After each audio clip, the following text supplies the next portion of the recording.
To say that I was adrift as a student in college would be putting things mildly.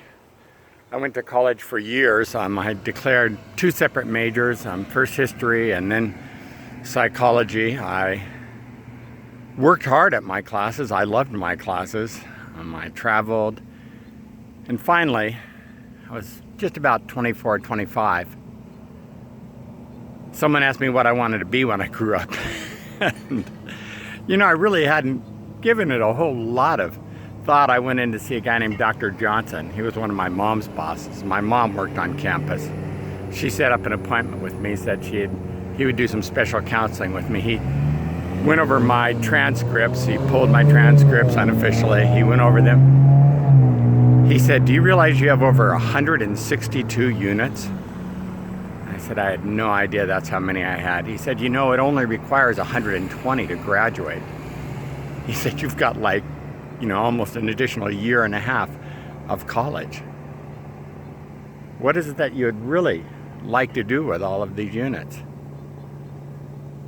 I said, "Well, I want to get an education." He says, "Well, it looks like you've done that."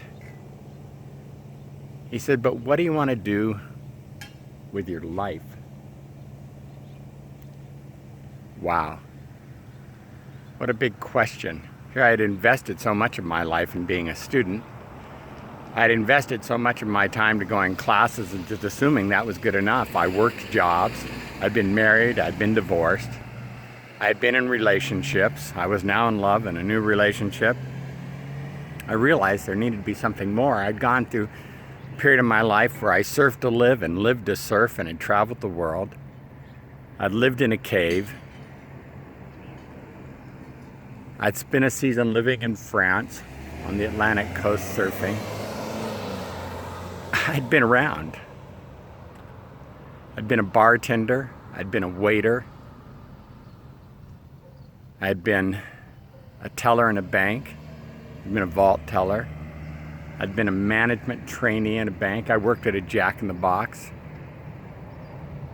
I'd been around. And now someone was sitting down with the accumulation of my life in front of me, my transcripts and my jobs, and saying, "What do you want to do with your life?" Today is a good day to look at your life. Whether you're 18, whether you're 22, 25, 65, or 85. Go back over what it is that you've accomplished up to this point. Where have you been investing yourself? What have you studied? What have you pursued?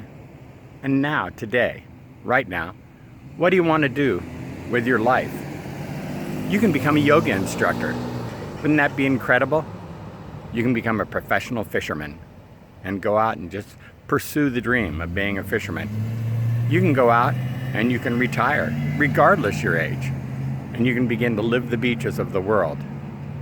You can go and you can find a sailboat and you can restore it and you can start to sail wherever you'd like to sail. There are as many ways to live your life today as there are dreams that you allow yourself to have. The only thing that holds you back are the things that you consider anchors. And this is what Dr. Johnson told me. He told me, see, your education is not an anchor. Your education is wings that allows you to make the decisions for where you want to go from here. And he said, you have done so much studying that there are so many directions that you can go. It just depends on where it is that you want to go.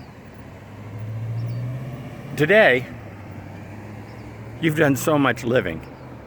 Today, you've done so much training. Today, you've had so many kinds of jobs and so many types of life experiences. Why would you want to come to the end of your days and not go where it is that you want to go? Where is it you want to go today? Where is it that you think, this is what I really want to know that at the end of my life I've accomplished? This is what I want to give myself to. Believe it or not, for me, after much counseling, I realized I wanted to be a teacher. And so I stepped into a classroom and I absolutely loved it until God called me out of it. Now, I missed teaching often, being a school teacher. Just what it meant to be in that spot with students each day. To live in that routine that I had learned as a student to share now as a teacher.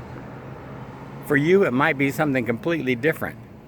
No judgment, no condemnation, just an encouragement to say, if you want to be the miracle, you need to be the miracle that you were created to be.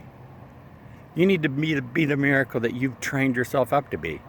And don't hold back. Evaluate where you've been so far and then take the next step.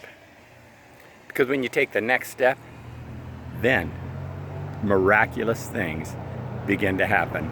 I'm going to take the next step today. I hope you will too. The one thing you don't want to do is get to the end of your life and realize you never lived your dream. Your dream is waiting for you. Go out, be the miracle.